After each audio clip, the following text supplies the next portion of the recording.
I advise my developer clients to purchase one of the ugliest properties in the city of Toronto. And we're about to show you how they're turning it into a gold mine.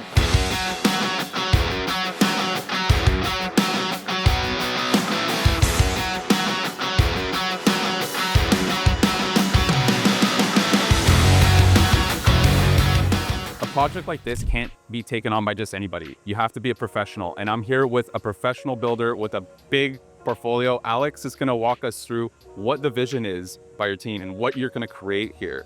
What were your first thoughts when I showed you this property a few months ago? Well, you know, when I first saw the property, I was pretty nervous because it's a mess. It was a mess. I thought it was a great set for a horror movie, actually, when I first saw it and when I walked in. But we're gonna make it into a luxury 3-bedroom home. If you saw in the original video, you'll see that the whole place is overgrown. You couldn't even tell that there was any parking in the back. And we actually have 2 parking spots, which was not even on the listing. So we really did well on that part. We cleaned out everything in the last week, and now we're working on the inside. So it's been in your possession for a week now, and already so much has happened. So follow us. We're going to show you what's going on right now, how a gutted property looks like, because most people have never even seen a gutted property like this.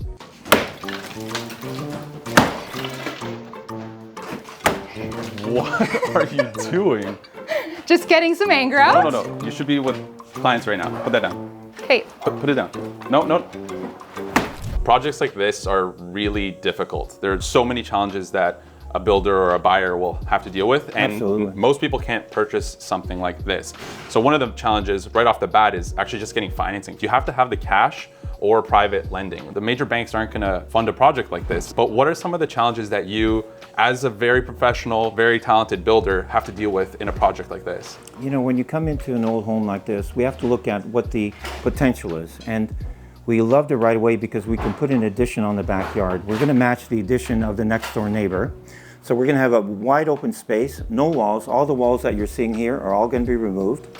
We're gonna do a lot of structural work on the ceiling to get rid of all these walls. We're putting insulation in the walls to reduce the heat losses during the winter. New mechanical system, new lighting, everything's gonna be brand new. We started about 4 days ago. We cleaned up the outside first, got rid of all the shrubs and bushes, and now we're just working on the interior, and we'll take another week to get it all done. And then we're gonna start the carpentry, so that should be a lot of fun. So right now, when you have this view, and you're looking at me, and behind me you see a wall, that wall's not gonna be there anymore. It's gonna be 10 feet longer, way bigger. So when you're walking over here, you follow me, you're gonna be in a kitchen, and then the nice family room in the back. For most people, it's hard to believe and imagine what you could do with this space in the back. That's true. You mentioned a bit about what you were planning and the design plan for this extra space we have over here. So just walk us through that. Okay, so what we're doing in the backyard is we're going to increase the length of the house because there's an addition next door. And once there's an addition next door, we can match it on our property. Beautiful. So we're gonna add another 11 feet to the overall house, second floor, main floor, and the basement. So our master bedroom is gonna be luxurious, our kitchen's gonna be bigger, and our basement's gonna have an extra room for a nanny or an office or whatever. And then we're gonna just extend the deck right to the lot line. So it's gonna be a really functional and very exciting house to live in. Yeah, you're getting a lot of more room for the house, a lot of more space. So you mentioned that you were gonna have sliding doors in the back. Those were gonna be ceiling to floor, correct? Absolutely, we're gonna put 3. So they're gonna be 4 foot each one, and 2 of them will slide to one side. So we're gonna have an 8-foot opening onto the deck.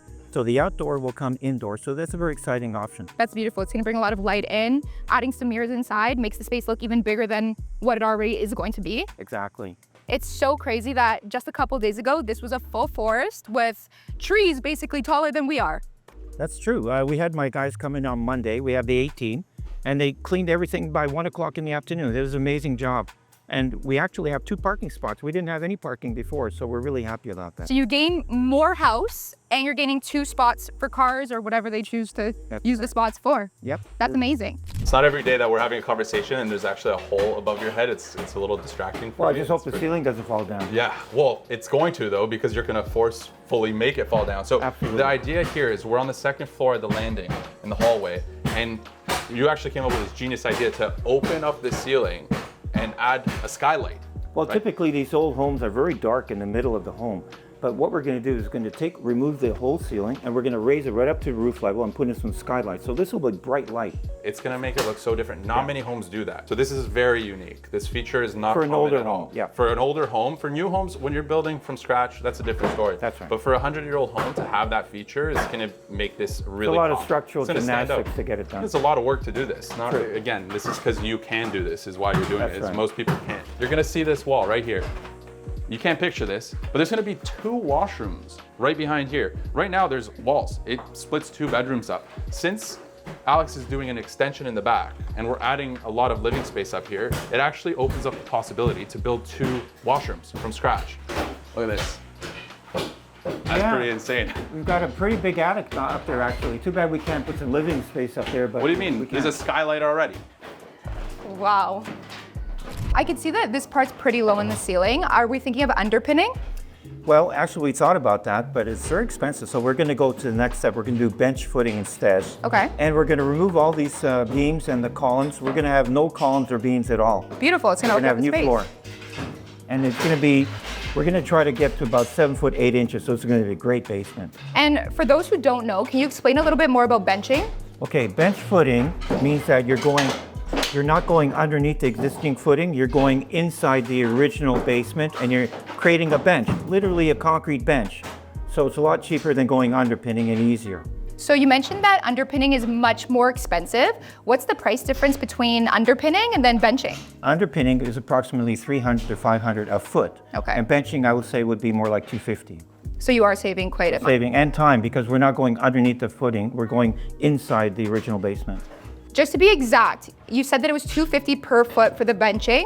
For the size of this basement, what would you think the overall price would be? So we're looking at probably around $15,000 to bench the whole floor, because we're lowering the floor down to 7 foot 8 inches. So it's going to be a big bench. So it's going to cost a bit of money, but a lot less expensive than underpinning. And worth it. Correct. One of my favorite parts about this location is that just 2 blocks north, homes are selling for $5, $6, $10 million, right? That's so this is the perfect buffer zone of the entrance into that location. So the people who own those big, beautiful, very expensive homes, their children are now moving into the area, right? So $2 million, $3 million is the range where upper middle class to the children of the 1% are going to be purchasing. So this is a really good opportunity for people like that. Once this is done with the extension, with all the renovations that you're planning to do, it's going to look mint. Exactly. It's a perfect starter home for a young family. We have great schools in the neighborhood. We have Yonge Street 2 blocks away. We have a park down the street. It's a great location. The builders, Avi and Alex, are really impressing me so far. They're moving very efficiently, and it's only been a few days, right? Yeah, like a week, and it looks so different.